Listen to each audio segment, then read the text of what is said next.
of 1 through 8, I want you to give me 3 random numbers. And it can't be 666. I mean, that would be really appropriate, but 6, 2, and 4. The first one is audition high and low. Can you give me one audition high? But then I also want to know one audition low you experienced and what you learned from it that you could apply to future auditions. Absolutely. I have many more lows than I do highs. I promise you that. I sometimes really get it wrong. So I will tell you. A high, I know it's quite cringe, but it was definitely this audition for this movie. Me and Arkasha both cried our eyes out. So it was just like a beautiful moment together. It was really, really lovely. And it felt really special. I was like, even if I don't get the part in this movie, like I hung up from the Zoom, I was like, that was an amazing experience. So yeah, that's definitely a high. And then a low, I walked into an audition once and it was like kind of like after COVID, but like long enough after COVID that people were still making like physical contact with each other. It was like a year after. And I walked in and I walked up to, there's like a panel, there's like 8 of them and sat down, and I like walked in and I was like, nice to meet you, I'm Nell. And I like went to shake their hand and they were like, oh God, don't touch us. Don't touch us.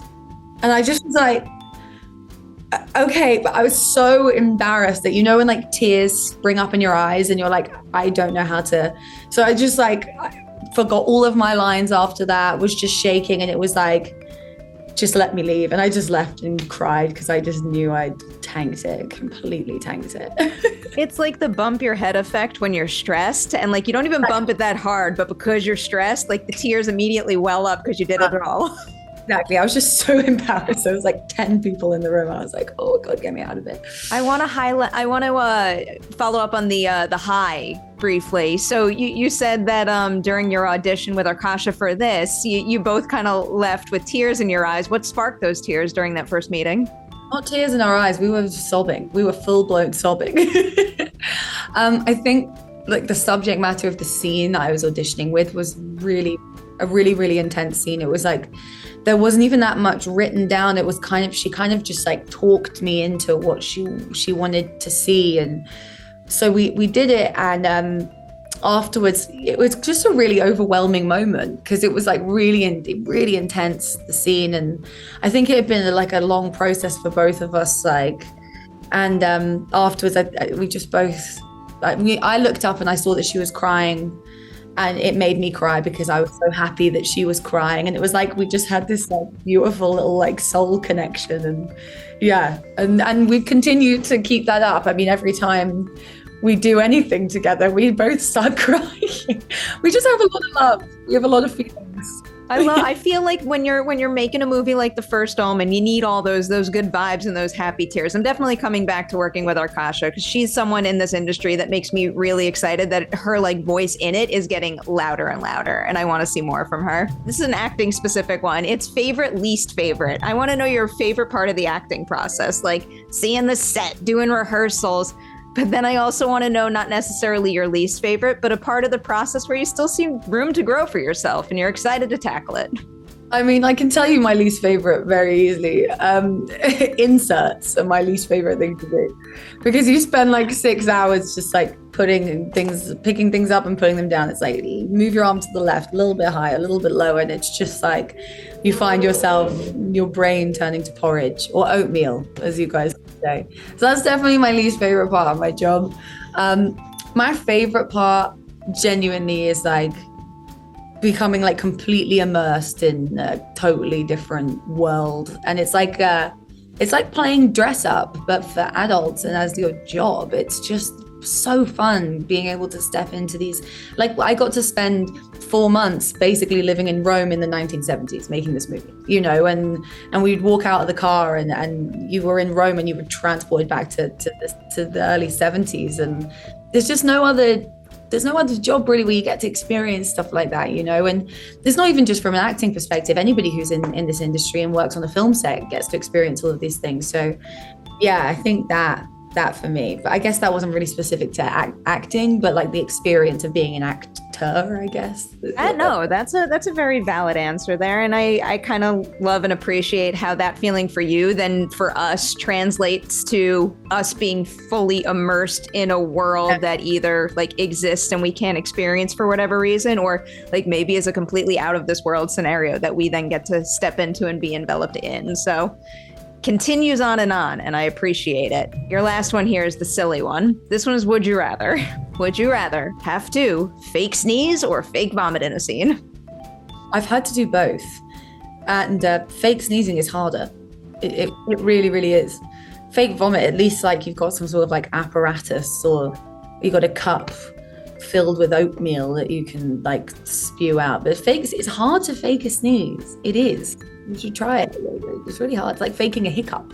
So you can just tell. That's another one. So faking a yawn, weird thing. But sometimes it will bring up a real yawn, which is obviously the pinnacle of acting talent. Of all of like the seemingly like silly everyday things human beings do, what would you say is the most difficult to replicate? Whether it's like, you know, like I always think of like waking up or fake driving or something like that.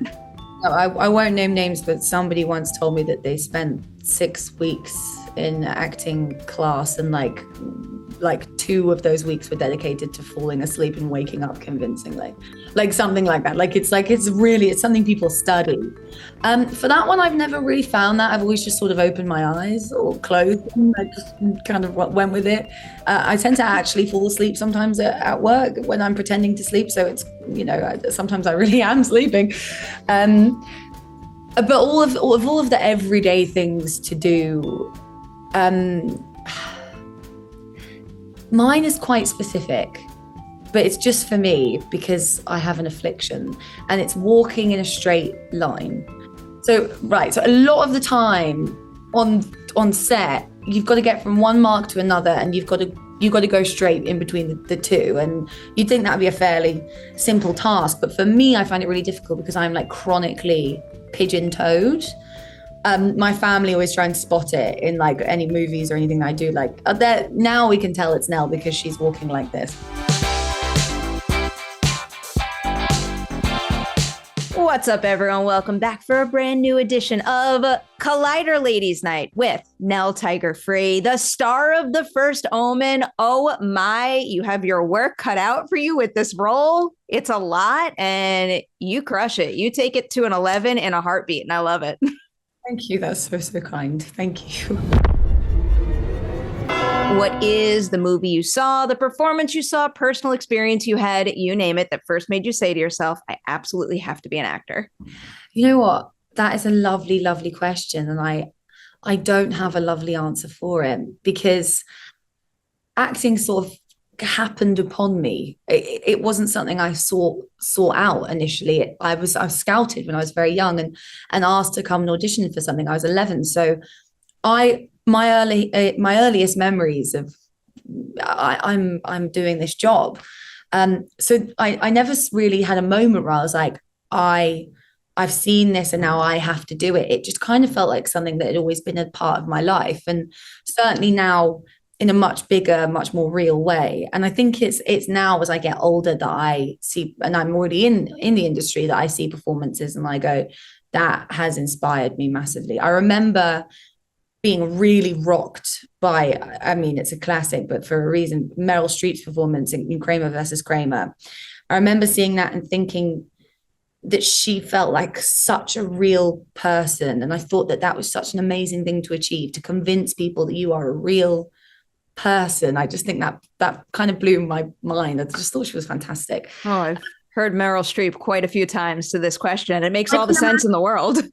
I can imagine it's because she is, in my opinion, the best actor to ever have lived, genuinely. Is Meryl Streep. I really, really believe that. So you get scouted and you start to do some work. Do you remember the first time where it really clicked in your head that like, wow, like someone found the right space in this world for me? Like I belong here and I have to continue doing this craft. Yeah, I do remember that. I think it was like right from the get-go for me, because I had so much energy as a kid, and I was so bored by like regular school and all these things. And I just wasn't, nothing kind of, I didn't really ever feel like that enthused or excited about things. I remember that. But I loved to sing, was initially the thing that I loved. And so I had all of this energy and I was driving my mother insane. So she just dropped me off at like a Saturday club where I could sing and dance, which I cannot do to this day. And, you know, there was like little drama clubs in it. And it was just like fun. And I love to sing. So I love to go there.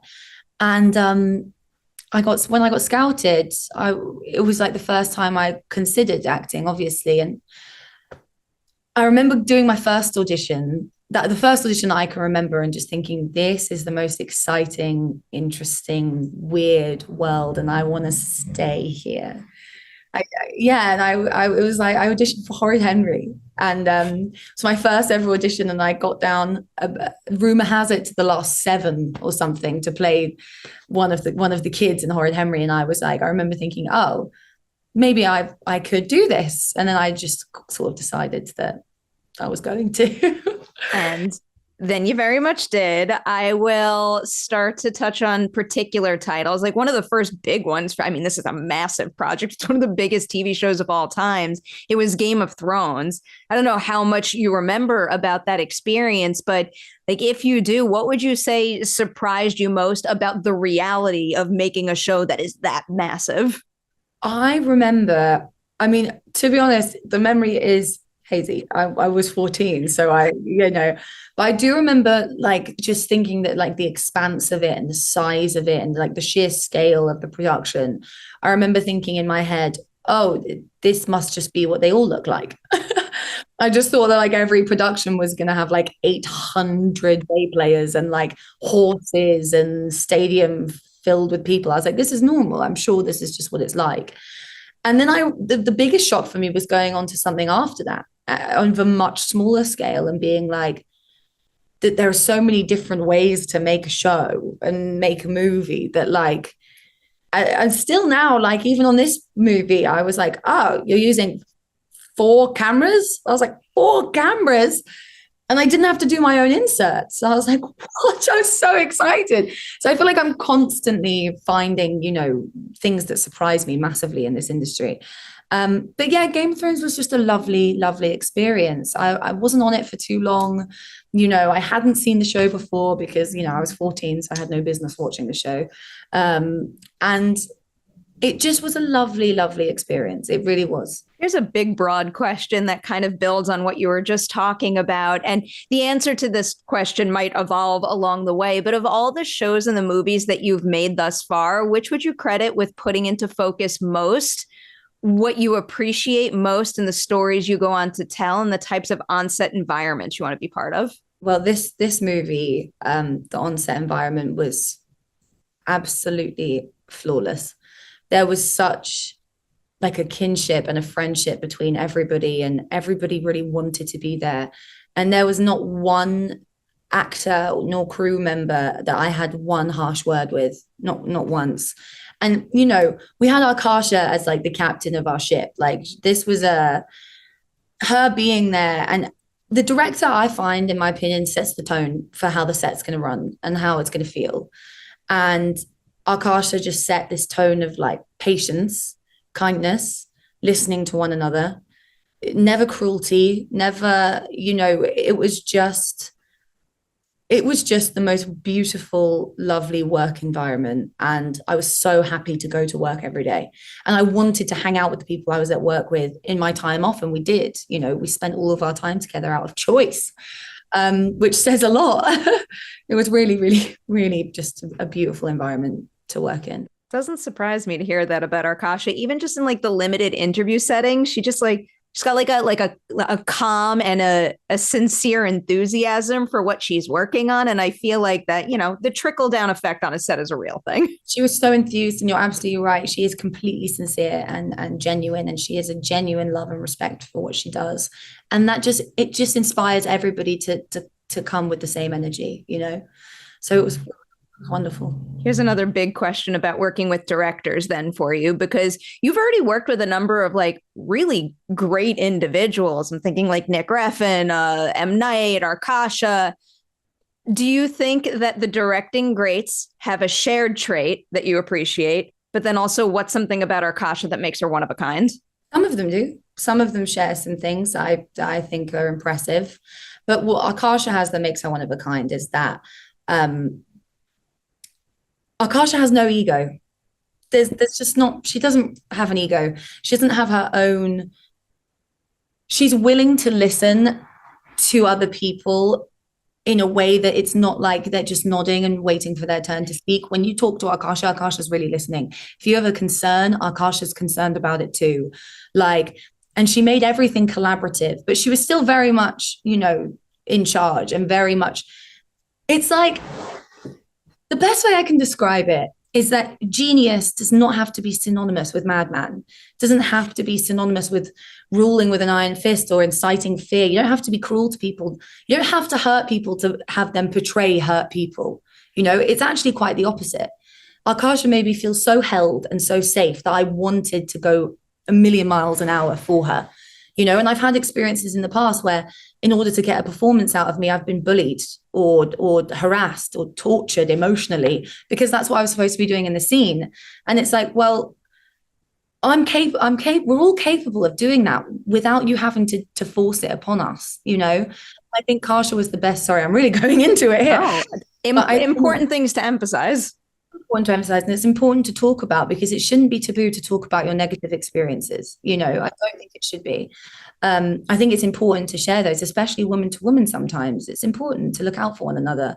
And in this case, Arkasha looked out for everybody. To build on that a little, I've gotten in the habit of asking this question a lot because I know on a movie and TV sets, it can be really scary sometimes to speak up. Do you remember the first time on set that you felt the power of your own voice where, you had something to say about something, you spoke up, and because you did, someone listened and something changed for the better? Yeah, I actually remember the exact first time that it happened, and it was in my own defense. Which was a very new experience for me. I was okay sometimes, with the defense of other people, but in my own defense, I was always quite quiet and quite meek. And I was quite young at the time. And there was a scene where I had to be in my bra, and the director at the time was like, told me to stay in my bra the entire time and have the crew set up around me while I was in my bra and light the scene around me. And now as a grown woman, even being asked to do that initially, I would say absolutely not. No way. There's no reason for that. But at the time I was like, well, maybe this is what I'm supposed to be doing. And I sat there for around 2 hours and people coming and going in and out of the room. And I just thought something came over me where I was like, I'm not supposed to be sitting here and I don't need to be sitting here like this for 2 hours.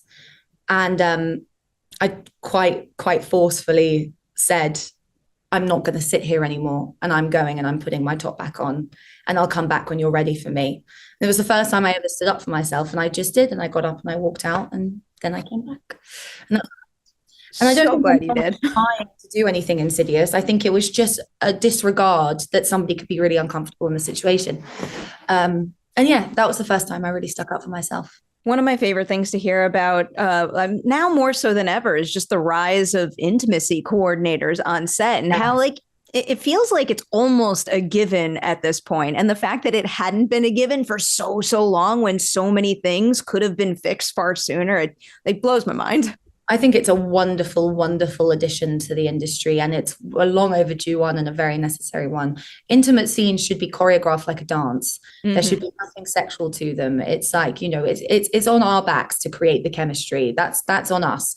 But as far as people feeling safe and feeling comfortable, it's an absolute necessity. And I'm so happy that they're a part of the industry now. Oh, I could not agree with that more. All right. So to lean into the First Omen now, I'll start with Margaret and her backstory. And I know we do learn a good deal about her backstory in the movie, but I tend to be a bit of a nerd about lore and that kind of information. So it was making me wonder, were there any major life events for her that you came up with on your own that we don't necessarily see or hear about in the film, but we can feel informing your performance?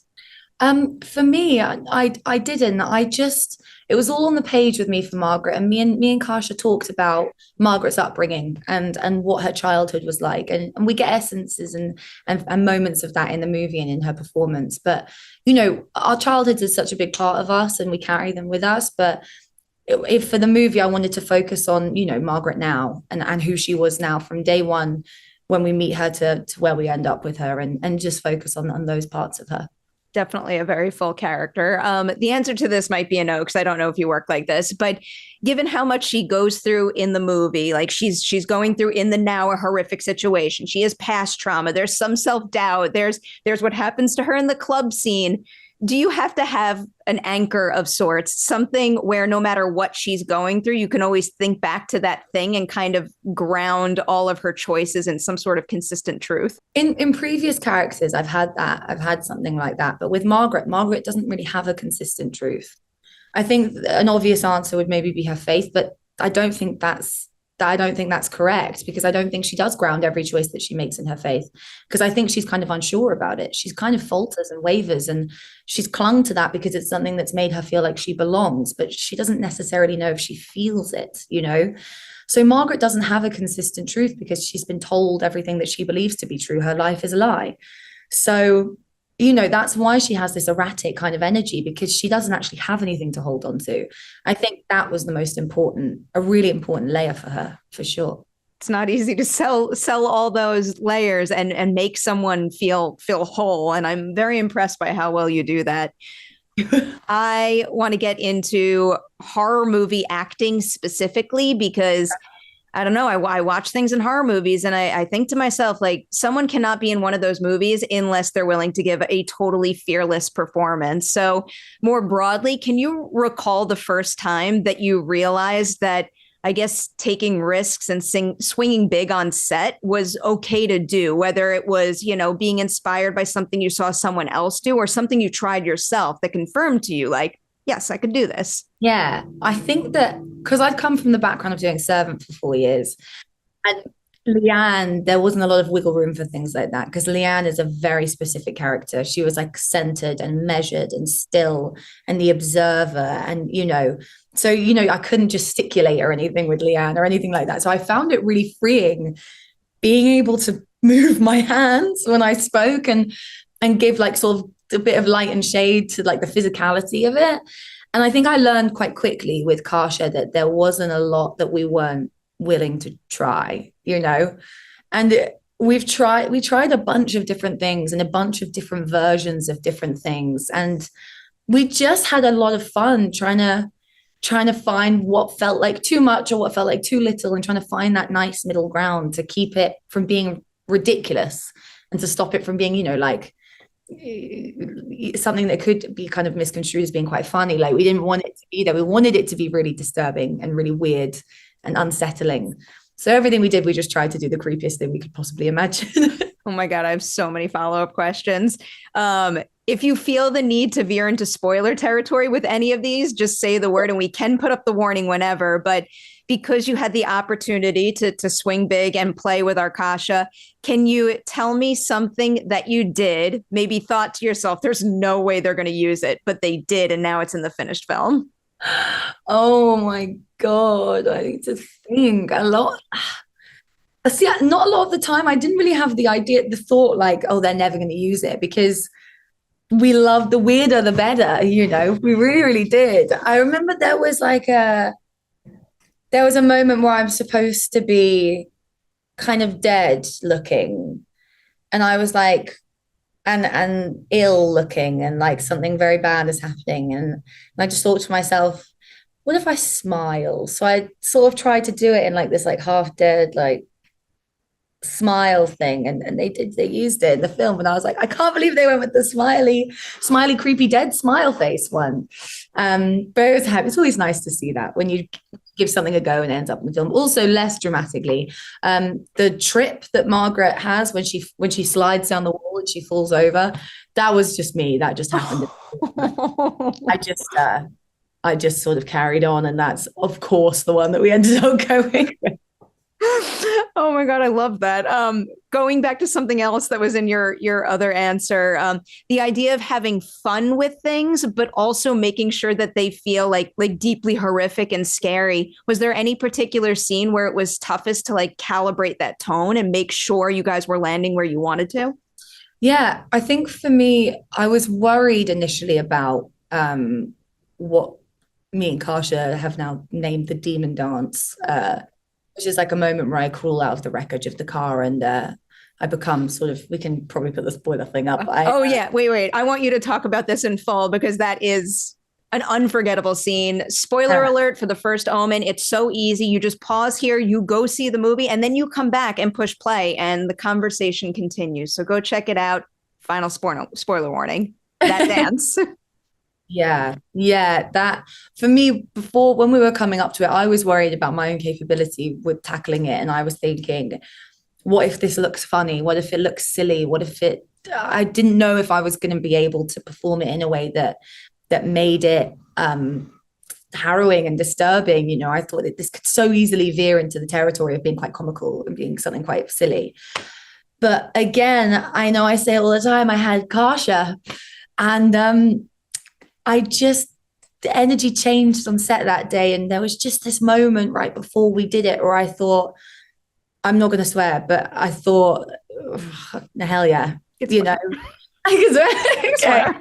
There was this moment right before we did it. I just thought, fuck yeah, no, this is going to be, we can do this. We can do this because everything just kind of felt like the energy of the day. I know this sounds really woo-woo-y, but it just landed like at this moment where everyone was exhausted to the point of like delirium. So we were all kind of in this giddy, weird, delirious headspace.